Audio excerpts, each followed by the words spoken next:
Welcome to Behavioral Health Today, a podcast brought to you by the Triad Network. This podcast is designed to share trending topics occurring within the world and our communities and bring them a behavioral and mental health perspective. Welcome to Behavioral Health Today, a Triad production. I'm your host, Dr. Graham Taylor.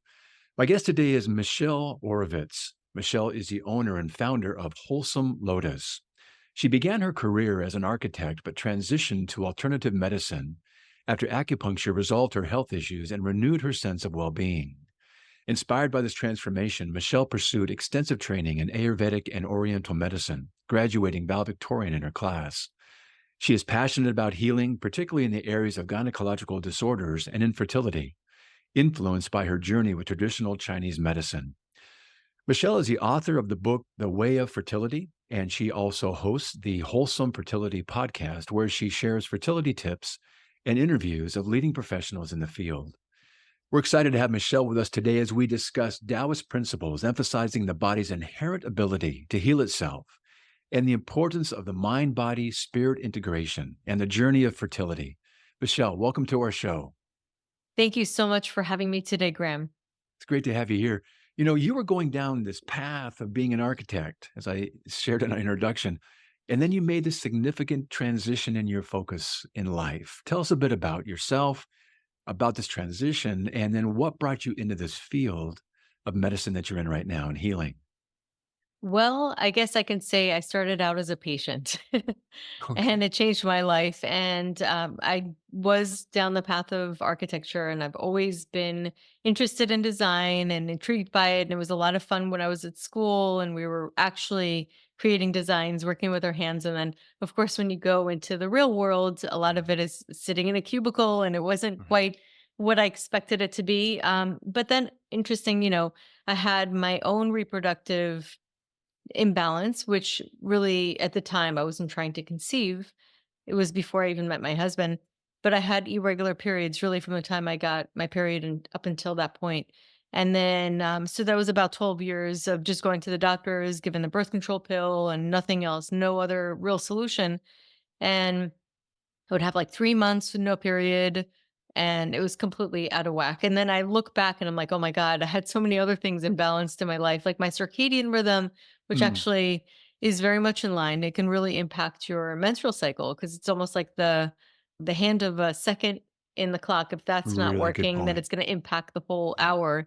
So, not Mm, to really get off on a tangent, but basically, I was really imbalanced in many different ways that I was not even aware of, because mm, you kind of get used to your imbalance after a while, and that actually feels normal. So when I did get back from a 3 month trip, I was traveling, went to Cuba, went to Europe, and the whole time I was off the pill and I didn't get my period. So I came home and I said, Mom, I think we need to look into this in a different way. And she said, Well, I happened to hear about this acupuncturist. Let's try this out. And I was always intrigued by acupuncture. I did try it when I was living in San Francisco, and it was at a clinic. It was actually a student clinic and it was cheaper. So I was like, oh, let me try this. And I was so intrigued. uh, And I had a student work on me, and that's why it was cheaper. mhm, And I was like, I am so jealous of her for doing this. And I was doing architecture at the time. I was like, there was something in me, and this is that innate intelligence telling me this is cool. Something, Like right. there's something about this that Yeah. is so cool to me. But that was the only thing I did. And it was really for my back pain at the time. So then fast forward, met Dr. Lee, and Dr. Lee was my acupuncturist, and I was working in New York City in architecture. Although I liked the company that I worked for, I just wasn't really feeling aligned. Yeah. And he completely regulated my period. I couldn't believe it. And he sat me down, asked me questions that I've never been asked before, listened to me, like truly, truly listened to me, Mhm. looked at my tongue, felt my pulse, like Yeah. truly was with me, like present. And he said, for women, the menstrual cycle is so important and it reflects their health. Yeah. And I was like, I've never heard anybody say that. I was like, that's so cool. And it just felt like a type of medicine where you're kind of not being pushed through, but you're really Yeah. like, there's presence and there was a little bit more importance into every aspect that made me me It and sounds like like the you were really human. known, really known. Yeah. Yeah. And just that by itself, I feel like is so therapeutic. It's just That's being so listened good. to, you know? Yeah. So that totally changed my life because not only did I feel better with my physical, the menstrual cycle was Yeah. regular, but I started feeling better in general. Like my skin got better. I felt better emotionally. I felt Wow. more confident, which is weird. Like I just felt like everything kind of came together. Yeah. And so I think that like, aligning my my rhythm also made me want to align my path, my purpose. Yeah. And so eventually that kind of triggered my yearning to change my career. And it took a couple of years, but it just awoken an interest. So I was very intrigued, but at the same time also I was like, why should anybody have to suffer? Like I want to do this for other people. And it Mhm. was just fascinating. So eventually we moved from New York. Met my husband. My husband ended up finishing his residency in New York. We moved to Florida, and then I enrolled in school for Ayurvedic medicine, and that's how I started, which is very much related to Chinese Yeah. medicine. It's basically ancient medicine, Yes. and both of them really talk about the elements and nature, and it's all about honoring the laws of nature and applying that to ourselves and our bodies because we are an extension of nature Yes. and really understanding that. And I think that because there's such truth to that, and there's that really the basis of the laws of nature, the yin and the yang, the things that we see in all of living things, when you truly observe and understand that, it never goes out of style. You'll never see, oh, this other study totally like Right. debunked this. I mean, because it's something that works more than 3,000 years That's right. and and it's still going. Yeah. I really like, yeah, such a great intro. What a nice, you use the word alignment a couple of times in this description here of moving into this transitional period of your life. And I like this idea of you're talking about alignment. And I know we're going to be getting today into this aligning with our body and Mhm. realigning our body. And this idea we get to realign with our inherent design. Mhm. And we're going to be talking about that medically and cognitively, but you're also talking about how it's like there's kind of an alignment of what I need to be doing in life. That's really, it sounds like it's very heart driven as you describe this. I Mhm. want to, I want to give forward here and I want to help people in ways that I've benefited so much and how this Eastern healing and the Taoism really comes into play. Given that, talk a little bit about the Chinese approach to medicine and other health related challenges and how this is unique this unique philosophy and approach it kind of evolves and how it can be so impactful in the way that we think about our well-being and maybe our realignment like you're saying. Yeah, and really, in a sense, what alignment is kind of like the perfect harmony with the yin and the yang, or Yes. the harmony that the yin and yang want, or homeostasis, in Yes. conventional medicine. And it really, the yin and the yang are like the basis of Chinese medicine, and it's based on Taoism. And Taoism is, they say a religion, a philosophy. I mean, you can say many different things, but it basically has a core concept that is based on the way. I mean, that's the Yes. literal translation is the way, Yes. meaning that way of harmony and balance. So not too high, not too low, just right. Right. And it's Right. kind of like, we have the sun, and if we had too much sun, we dry up. So we need the night and then the darkness. And so you kind of have like that ebb and flow, the shifts and the cycles that help to balance each other. And that's ultimately the yin and yang in everything. We Very can cool. see that reflected in the menstrual cycle, like in the night and day, in Yeah. the male and female, the sperm and the egg, and you could see it everywhere. And those two opposing forces are part of our Earth's nature. They just Yeah. complement each other in such a synergistic balanced way. Yeah. And they Yeah. communicate. And so you'll Yeah. have a little bit of one and the other and vice versa. And Right. it's pretty wild. Well, let's shift into the experience of fertility. You say as one of the headings for your book, you say humans are hardwired to conceive. And if there are challenges, something is getting in the way of the body's innate design, what we're talking about right here. And you Mhm, say this can include one's thoughts and words and actions mhm, that can directly impact their fertility health. Talk a little bit about how the mind plays such a significant role in this. Yeah, so I mean, there's been studies that show that even visualizing can impact an athlete's like ability Good. to perform, and they've even seen it with like basketball players, Absolutely. where basically there's three groups: the control group, and the group that visualizes, and the group that actually does the practicing. So Yeah. one group just literally just visualizes exactly what they were practicing but does nothing else. So they're not working on muscle, they're not working No. on flexibility, none of that. And they literally, I think it was like 2% difference. Yeah. And the one that was actually practicing, I believe it was like 30% more than the control group, Yeah. which is at zero because there was no improvement at all. But then the ones that were visualizing were like high 20s. So Yeah. it's kind of like a couple of percentage away. And it's fascinating It that the was mind can actually do that. That's a great research article, a study. Yeah, you're right. Three groups. The control study didn't do anything. And these are all non-athletic people. Hmm. One just imagined it. The others practice who are non-athletic practice 1 hour a day. Hmm. And the ones that visualized were only like 2% less than those that practice an hour a day. Phenomenal. So take it Yeah. from there and bring our mind into this then. Yeah, so your body basically responds to your mind. Think of a lemon. That's another really good example. If you really imagine, and I've done this in workshops, and probably maybe 2% would not feel this, but most people, their mouth waters. And that's an involuntary response. Yeah. The reason is because lemons are very acidic and it probably protects your teeth from getting that acidity. So you start to salivate.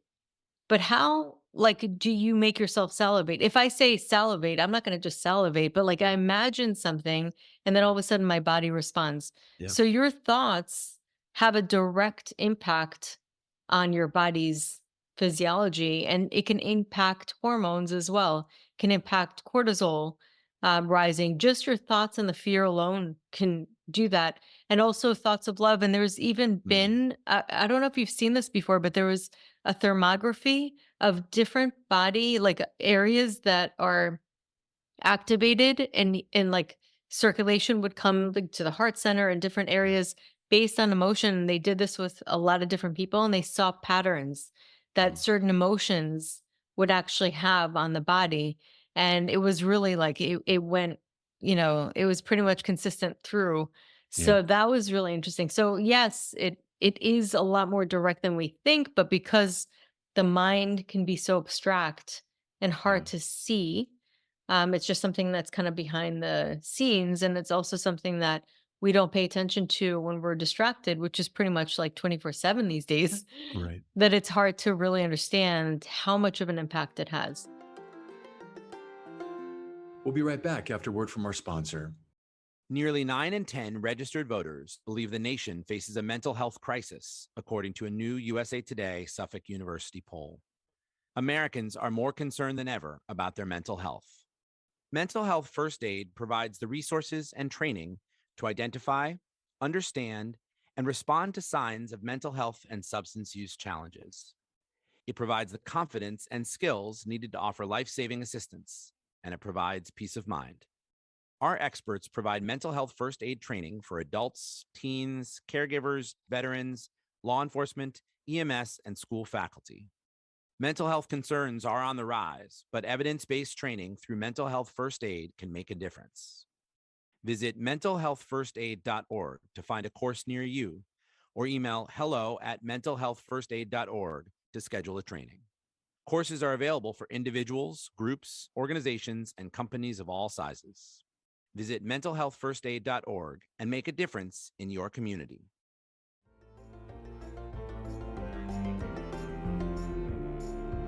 Yeah.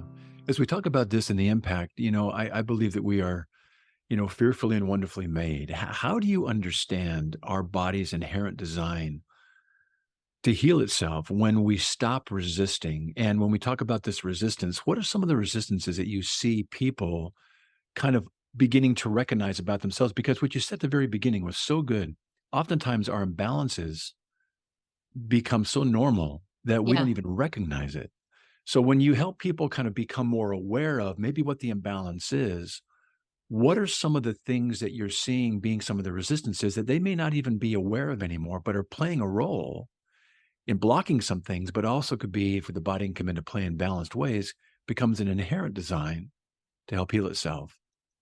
Well, we're definitely creatures of habit. And one of the things that I think we're really conditioned to do, especially in modern day times, is like no pain, no gain. Mhm. If you want something, go after it.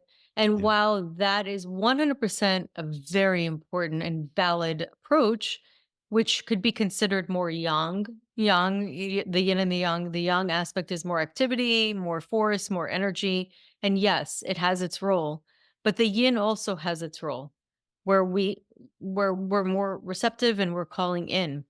And when we're too much in the yang, we burn out our yin. We burn out even the yang. We're burning ourselves out basically. yeah, So there's this place of kind of like going after and like not, and by going after, it's almost like you don't trust the process. You're not really fully relying on that higher intelligence that is yes, really within us. So we almost don't even acknowledge the existence of that. yeah. And we're just putting it on our own shoulders. And I think ultimately we need a little bit of both. Yeah, I'd like that you say in your book, while reproductive health is often addressed on the physical level, there is so much underlying intelligence that comes into play. This innate intelligence we all have depends on the quality of a life that we lead and how we think, how we feel, and speak to ourselves. What are some of the things that you found people kind of going, holy cow, Michelle, I never even knew that I was thinking these thoughts or speaking these things to myself, or this might have been my, my inherent tape. What are you hearing people say? Well, this is interesting because I always go back to saying this. The antidote is your presence, is your awareness. When you are fully present, you can't be in your future worrying or regretting in the past. You just can't do both at the same time. No. So when you get into this practice of being present, not only do you feel more alive, like you literally have more chi, energy, life force, vitality Yeah, concentrated in this moment. yeah, And that actually gives more energy into your body as well. So, one of the things that happens is people do the practice, and we talk a lot about mindset. And then they'll start talking about, well, in the 2 week wait. And then they'll start to get really stressed out about that and talk about how during that time they get really stressed. And I said, well, what's happening? Where's your mind? And I bring them back to just becoming aware. Is it in the present? Or is it in the 2 weeks in the future or the week in the future or what's gonna happen in the future? And then they're like, "Oh, yes," and it's yeah. interesting. And I say it very gently because it's not like, No, it's the conditioned mind. It's just the yeah. conditioned mind, so It's there's just no a judgment. practice and a habit that they've done unknowingly and conditioned to practice. And now you're kind of saying, hey, what if we didn't do that? Instead, we kind of just Yes. tried to stay in the moment, in the present. Yeah, and so Yes. sometimes they'll be like, "Oh, yeah, yeah, yeah," and then at one point, I do get people to get to this place where they feel so much peace. They're like, this is the first month I felt so much peace." And I had one specific story, which was pretty cool. It was someone I was working with from England, and she was like, "This was the first time I ever really got it, and I felt peace, and I allowed myself to be in the present." And it was before she got pregnant, and she was like, before that, really going through a time where she thought she can never feel relaxed until she gets pregnant, or she'd never feel at ease until and then that was the first month that she felt peace. And then but she said, and I really let go and I felt like the best month, but then I just got my period. But I'm okay with it. Turns out it was implantation bleeding. She was pregnant. Oh, It's wow. a really cool Wow. story because she That's a like cool felt story. this like ease, it was like, Yeah. it just coincided with that. Something like, and well, I want to come back to some of the practical steps that you're talking about so our listeners can then get an understanding that there is a way that you approach this journey. We're going to talk a bit more about that in a moment. But what you just said right there is that around reproductive health, there's oftentimes, and you emphasize seeing it as a journey, not but more so than just kind of an end product. And when you think about it being an end product, one thinks of it's almost like performance based or performance driven, almost Yeah, like a win good point. loss. There's room for judgment, shame, all these Yeah. things that inherently come into play that affect our emotions, affect our cognitions, like you're helping us see. It gets consuming. Hmm. So I love this idea of it being a journey. So I want to talk more about the steps that you're describing here. You talked about how you help someone or people begin to work to stay in the present and to recognize The challenge is inherent in doing that, not looking forward with anxiety, not looking in the past with regret or depression, but instead staying in the moment and seeing what that's like and the inner peace that can come into those moments. What are some of the steps that you just might begin to walk people through, and what might they experience through your book that you found to be very helpful? Well, one of the things is I always say awareness is your superpower. It's just becoming aware, and you don't have to change it per se. You could just become aware. When you're aware, you separate yourself from the identification with a thought. You're Right, aware that you're thinking. So obviously, that awareness right. is watching the thought. So therefore, the thought is not who you are, and it's not something that you need to identify with. And you can see that. So just becoming aware, just even writing down or validating your experiences or expressing your thoughts and your emotions. And sometimes too, part of it's allowing yourself to feel, Yeah, because oftentimes we try to stop that and that stays in our body. So awareness, writing things down, writing our thoughts down, becoming aware of something that is happening in the present. So it could be your breath or a mantra, and doing that as a practice. You could start with 5 minutes a day, and little by little you're kindling, this yes, you awareness and bet. this kind of consciousness. Yeah, I really like that. You say in your book or on your website, actually, it's so simple, yet oftentimes we overthink it in the context of healing. Mhm. And you're talking about let's return to something that can be simple, where there's clarity that can be achieved, and this natural state of healing that we can actually create. And it is through, the practical ways of trying to stay present, the inner peace you're trying to bring up. And I really like the piece you just mentioned around the awareness of how we're also feeling. We don't oftentimes focus on it. So we'll ask somebody how they're feeling, and they'll say something like, "Well, I think it should be." Well, no, no, no, no. That's a thought Mhm. again. We Yeah. easily go to the cognition, and it's so hard sometimes just to kind of pause and think, and sometimes even kind of try and cultivate an awareness of how I'm really feeling, because that plays such a role unconsciously at times, like you're saying, that triggers a number of things in our body that can be interfering with our natural state of just being in a healthy place. So Mhm. emotions are such an important piece, aren't they? Yeah, for sure. Yeah. Yeah. This is so good. What other practical steps are you taking people through that you find that there's great response to and on this journey? Say more about the journey. Yes. So one of the things that I mention is really connecting with nature, because that is really the harmony. Nature represents that. And also, nature has a lot of sacred geometry. It's based on sacred geometry. And there's mathematical formulas that you will see in every single living thing, which is fascinating. Things like the Fibonacci sequence. And, there's certain things that you'll see in rhythms. Yeah. So by looking at them, by listening to the sounds, by connecting with it, feeling it on your skin, it will naturally bring you into that alignment of your nature, Yeah. and it creates peace. And I've heard so many people say this, and I think everybody can relate. Like, they've had a bad day and they just decide to go for a walk. They literally go for a walk out in Right. nature. They smell the fresh air, they listen to the birds, and their mind just gets, you almost get caught into the things that you're seeing. You get so sucked into just the feeling that you come back a completely different person, completely different state of mind. It's so interesting is because the some of the answers and some of the ways we can heal are like right there outside of our door. So And easy. yeah, and we just in some it's so easy and so accessible. Yeah. And yet we don't, recognize some of the benefits until we do and say, "Oh, that's kind of good." But we kind of get caught up in, and I don't think we have an awareness. I don't think we have access to our awareness until we put ourselves into the state that you're talking Mhm. about. When you just, This is true. yeah, yeah, You have to experience it. And you're absolutely right. And I actually just had a conversation with somebody about that, who is a meditator. And there is, if you are a meditator, you will know this. But like, when you get into meditation, you're actually giving your mind and your spirit an allowance to be able to connect and receive infinite intelligence, like downloads, basically. And people who meditate completely understand it. And it's one of those experiential things.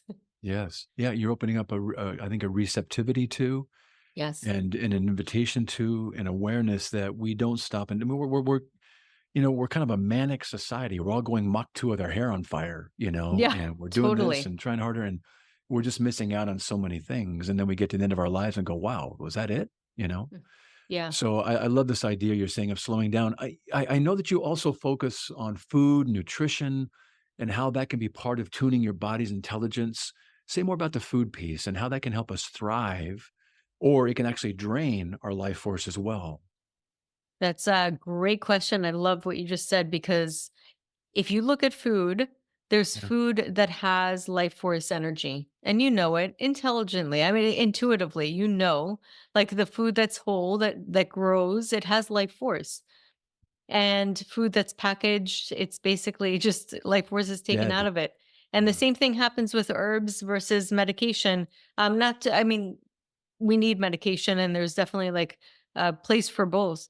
One thing that I loved one of my teachers said is with herbs, you still have DNA intact. With Yes. medication, it's all chemical. So it That's right. becomes almost like robotic. You take out the life force. So when there's life force, we know what that is. Basically, it's got the DNA intact. So whole foods have life force. They're not processed, they don't have additives. And so having those kind of foods are a lot more compatible with the body. And I think a lot of us really know what's healthy and what's not. Yeah. Besides that, some of us could be more aligned with some healthy foods than others. And so getting in touch with your own innate intelligence and what your body feels like in your body's communication after eating certain foods. Some people will say, you know, whenever I eat dairy or whenever I eat certain foods, I don't feel well. Like or garlic makes me feel acidity or you know, everybody says something, you know, about Sure. one specific food that might be really healthy for one person, but their body's intelligence is trying to communicate with them. So that's number one. That's one of the ways that the innate intelligence can tell you or guide you. But another way is being mindful when you're eating, like actually looking, because as soon as you look at food, you'll salivate. So your True. eyes and looking at the food is actually getting your saliva to get Yeah. the right Ready. enzymes ready and then chewing the food mindfully so that you're preparing for your body for digestion. And then you're also mixing it with all the enzymes that help your body. So it's like all these like different steps of just becoming more present and mindful can make a huge difference just in your digestion. Yeah. Really cool. You're talking about some things that allow us to be more present in those moments, whether it's being in nature, whether it's the foods we're eating and the conscious attention that we bring to it. And you talk about these are almost like little mini protocols that you're empowering people with to address the body's natural systems that are available to us. So we talked about the body so far. We're talking about the mind. Talk about the spiritual aspect in one's life. Body, mind, spirit is kind of like a three-legged stool. And we don't Mhm. oftentimes maybe appreciate the important contribution and the involvement that's already there in that. Speak to the spiritual side, would you, a little bit? Yeah, absolutely. I love the spiritual side. And I think that we've all had moments and glimpses. And I mean, the simple way to say it is just it's a greater intelligence. Yeah. Just like the smaller the what's in the micro, there's the macro. And Yeah. so you basically look at your cells and you can see the DNA and the intelligence and the coding and all of that. So just like that has that. And if you look at like ants and how smart they are and they know Right. exactly what to do and they're programmed, they can communicate. We have this like grander one where we can't see. You know, we can't see, Yeah. but we can feel. And when we Yeah. get quiet, we get more in tune. So acknowledging that, I think that that's the first step, but just acknowledging that that exists, that there's consciousness. And when you get into that, you can even see the consciousness in all living things around you. And I think that it was interesting because I was listening to, I get really interested in NDEs and, you know, near death experiences and stories of what people say. And this one guy said he looked at a blade of grass and he saw that there was no sun because everything was lit from within. And Mm. it dawned on me as he said that, he said everything had consciousness. It was like he saw like the creator and everything. And it dawned on me when he said that, I'm like, wait a second, this, like, we could be in it right now, Yes. but we just don't see it. Like, we could be in heaven, like, we might be living in heaven, but we just don't see it with our senses or feel it or aware of it. Like, the fact that it has intelligence, Yeah. we don't acknowledge that. Yeah. That it's everywhere. And so I think that as soon as we acknowledge that, we make that connection. And so I often say, speak to the spirit baby, invite that. And I will tell you, I could write a whole book just on that. Some crazy things happen. I've seen happen in my office, even with a woman that was trying to get pregnant for a year. And then all of a sudden, one day, and it was a secondary infertility, she had two kids, two boys. And she just starts talking to her daughter, knowing it's her daughter with acupuncture. It was like after COVID, I reopened, just had this whole conversation with her. And I remember the exact treatment room and everything. Mm. And that say it was around ovulation that same month she conceived, and it was a girl. Yeah, that's cool. That's Yeah. very cool. Yeah. Yeah. That's such a great story and kind of perspective around this. I'd love to kind of hold this idea of maybe some success stories that you're experiencing. And we could say that there's a success story, yes, when someone has an outcome of becoming pregnant. Yes.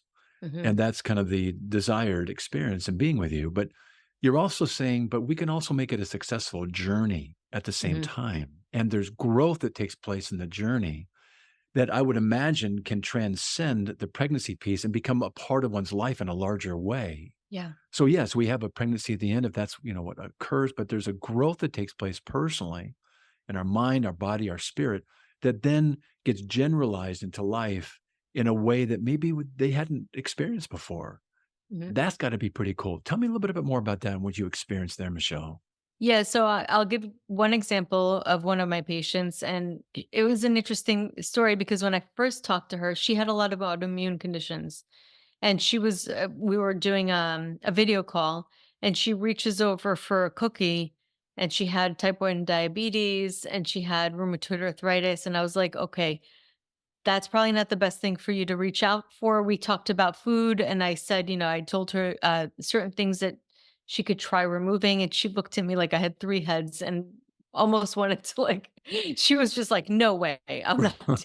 And then, but it was interesting because she's literally one of my favorite people that I've worked with. I just like Uh, love her, and I love her story.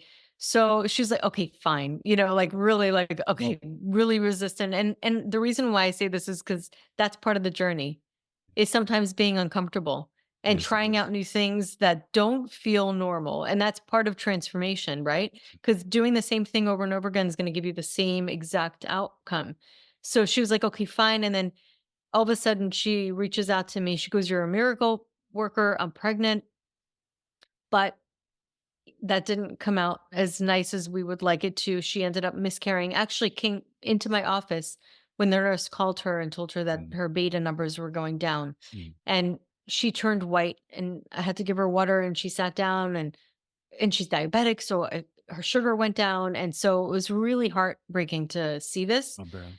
And then a little while later, all of this time we're really working, and we're working baby steps, little by little. She's making little shifts and Yeah. changing behavior, and meaning like food and habits and all of this stuff. And then she comes in, she said, "I went to my mom's house. I cut out this little piece of something from a magazine that she always has." And she's like, "I saw this piece, and it was like a baby with a rainbow behind it." Rainbow babies are babies that are born after miscarriage.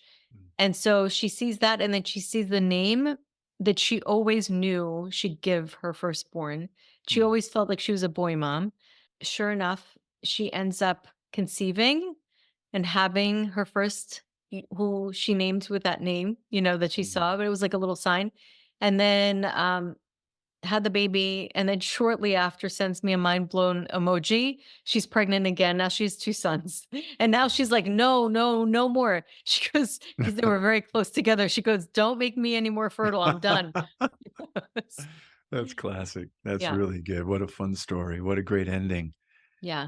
Talking about endings, I know we're kind of winding down on our time here today, and it's been a joy talking with you about this. And I know while we've been focused around the idea of fertility and reproductive health and your approach to it, I'd love you to leave our audience with a general message about their opportunity to embrace a holistic approach to their life, their health, their well-being within the context of what we're talking about today. Leave us with a message, would you?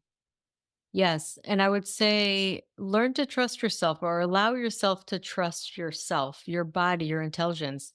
And I think that that's one of the first ways we can make a relationship really with anything, is to have that trust and to have that acknowledgement, to acknowledge that you have a higher self, like a part of you that knows, Yeah. and start listening to that. Just start becoming aware of that and ease into it, comfortably, small baby steps. Yeah. And it could be journaling, it can be asking yourself questions and then writing down whatever comes to your mind little by little, but become present with yourself, make that connection because I think that there's so much value to that. Yeah. That's so good. That's so good. Well, Michelle, I would love our folks listening today to be able to learn more about you, your work, and your book, The Way of Fertility. How can they do so? Oh, thank you so much. MichelleOravitz.com is the easiest way. Honestly, on there, you can find the book, The Way of Fertility, click on that. And then you could even get a free chapter if you want to just try it out. Yeah. And then on Instagram a lot, it's at the Wholesome Lotus Fertility is my handle. And I'm usually on Instagram a lot. And of course, I do a lot of fertility information, but it's also mind based, spirit based, lots of that pretty much what we talked about today. Very cool. Well, it's been great to have you on the show today. I can see why you were valedictorian of your class, and you got a great message and you got a great way of delivering it. You got a wonderful heart. So thanks for what you're doing. And thanks again for being on our show today. Thank you so much, Graham, for having me. This is such a great conversation.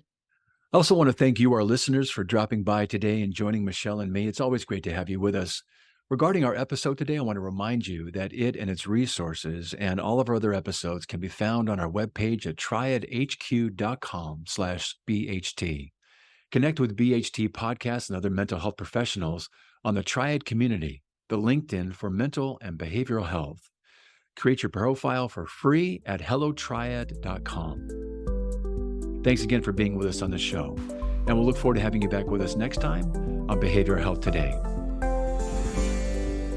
We appreciate all the support from our community, and if you like our show, one of the best ways you can support it is by giving us a 5-star rating and leaving a review. Behavioral Health Today is a podcast part of the Triad Behavioral Health Network, all rights reserved.